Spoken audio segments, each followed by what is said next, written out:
गोंडवाना साम्राज्य के अमर शहीद राजा शंकर शाह कुंवर रघुनाथ शाह की प्रतिमा स्थल के समक्ष बैठे हुए सम्माननीय मंच एवं मंच के समक्ष हमारे संविधान प्रेमियों सभी को मेरा जय भीम जय मूल निवासी।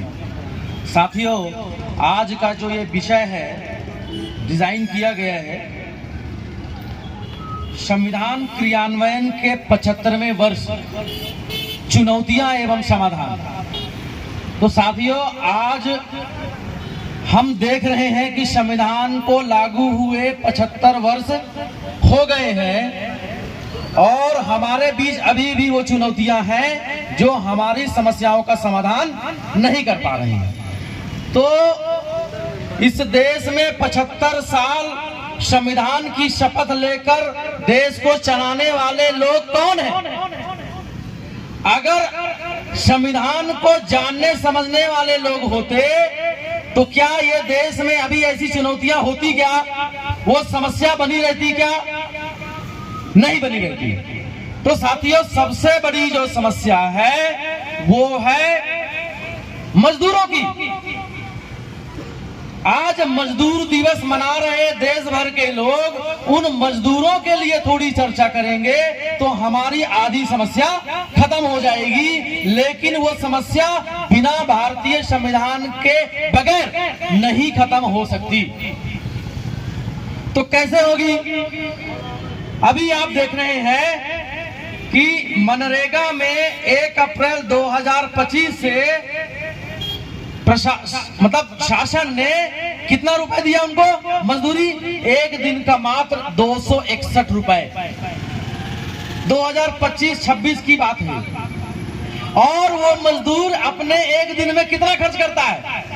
250-300 तो यूं ही ऐसे उड़ जाते हैं आने जाने में, पेट्रोल खर्च में, और खुद के ऊपर जो खर्च करता है तो वो परिवार कहां से चलाएगा? नहीं चला सकता। तो वो सारी चुनौतियां हैं। तो साथियों, उस चुनौतियों को समाधान कैसे किया जाए? तो मैं डॉक्टर हूं तो मैं दवाई कैसे लिखता हूं? डायग्नोस करके और ट्रीटमेंट करते हैं। तो वो ट्रीटमेंट हमको देना पड़ेगा। तो उस ट्रीटमेंट के लिए हमने 3 दवाई लाई है। क्या वो 3 दवाई लेना चाहेंगे? लेना चाहेंगे? तो पहली दवाई है इंजेक्शन। इंजेक्शन आपको लगवाना पड़ेगा। तैयार है? वो इंजेक्शन है SC ST OBC हम भारत के मूल निवासी।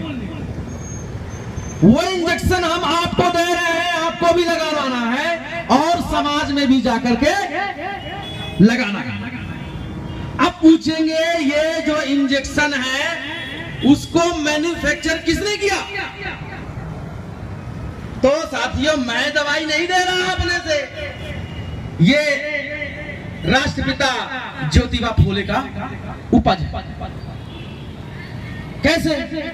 हम पढ़ते हैं किताबों में, पढ़ते हैं 8वीं कक्षा के इतिहास में लिखा है कि इस देश में लगभग 3,3500 साल पहले विदेशियों का आक्रमण हुआ। आर्य विदेशी आए, उन्होंने इस देश में रह रहे मूल निवासियों को निम्न जातियों में बांटा और उनसे सत्ता और संपत्ति छीन ली। उन्होंने बताया शूद्र अतिशूद्र इकट्ठा हो जाओ, मतलब मूल निवासियों को इकट्ठा करने का संदेश दिया। तो उनका इंजेक्शन बनाया हुआ है SC ST OBC हम भारत के मूल निवासी। साथियों, दूसरा इंजेक्शन के बाद एक कैप्सूल है। क्या है? कैप्सूल। कैप्सूल है मूल निवासी नारा है भारत देश हमारा। अब यह कैप्सूल किसने निर्माण किया? बाबा साहब ने कहा, जाओ अपनी घरों के दीवारों पर लिख दो कि हम इस देश के शासक हैं। क्यों कहा? उन्होंने अपने मस्तिष्क पर कहा कि अपने मस्तिष्क पर लिखो कि हम इस देश के शासक हैं। तो उनकी दी हुई कैप्सूल है, मूल निवासी नारा है, भारत देश हमारा। अब तीसरी गोली टैबलेट लेकर के आए हैं, लेना चाहेंगे? कौन कौन इंजेक्शन लगवाने को तैयार है और कौन कौन कैप्सूल खाना चाहते हैं? अब टैबलेट भी खाना पड़ेगा। क्यों? क्योंकि इंजेक्शन और कैप्सूल लगातार खाएंगे गैस बनेगा। गैस बनेगा तो उसको ठीक करने के लिए टैबलेट भी है। अब वो टैबलेट क्या है? मूल निवासियों की एक आवाज, अपना देश अपना राज। क्या है? मूल निवासियों की एक आवाज, अपना देश अपना राज। अब ये टैबलेट किसने निर्माण किया? तो हमारे धरती आबा बिरसा मुंडा ने इसको उनकी ऊपर, उन्होंने कहा अबुआ दिसुम अबुआ राज, मतलब हमारा देश है तो हमारा ही राज होना चाहिए। इस प्रकार हमारे महापुरुष ने, राष्ट्रपिता ज्योतिबा फूले ने जो संदेश दिया है, डॉक्टर बाबा साहब अंबेडकर ने जो संदेश दिया है, धरती आबा बिरसा मुंडा ने जो संदेश दिया है, उन तीन महापुरुषों का इंजेक्शन, कैप्सूल और टैबलेट आपको दिन में 3 बार लेंगे तो ये हमारा समाज रोग से जो ग्रसित है उसका पूरा ठीक हो जाएगा। समाधान होगा कि नहीं होगा?